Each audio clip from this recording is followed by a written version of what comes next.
My Lords, I too would like to thank Baroness Gale for the opportunity to join this debate today, and I'd like to focus on the safety of women and girls' part from the subject matter. My Lords, I do feel slightly out of place being a man here among so many women.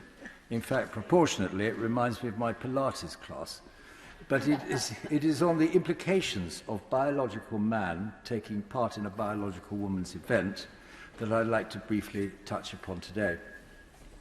I know it may not look likely, but this Earl Rex standing before you today was once a keen rugby player, and rugby is a sport where no quarter is given or taking.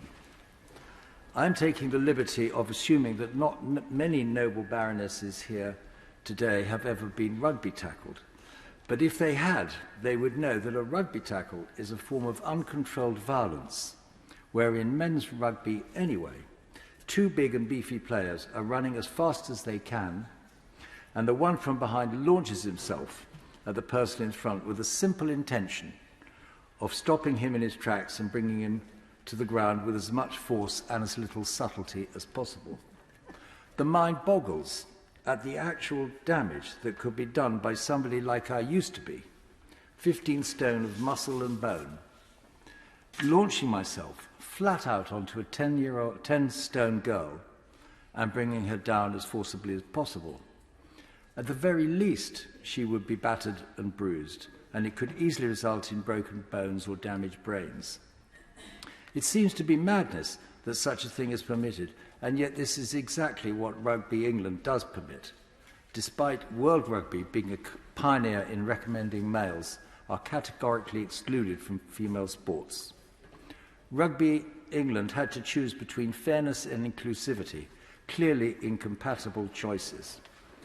It was obviously completely unfair that girls should have to compete in contact sports against fully developed biological men, and yet they ignored fairness and common sense for the false woke god of inclusivity.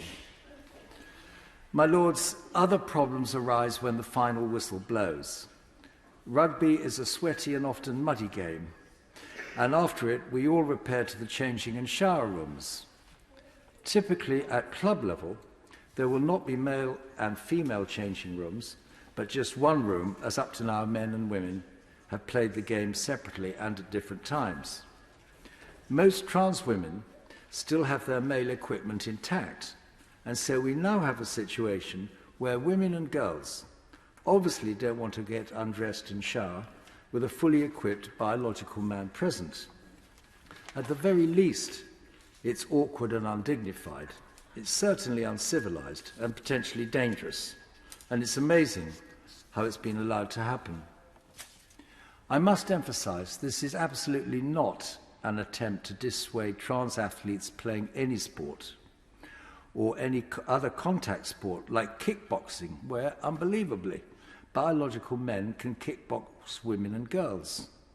Rather, it is a plea that biological women play against biological women, and while there is a new third category, let's say a form of open category, where trans athletes can compete for honours amongst themselves and win them fairly in the true spirit of sport.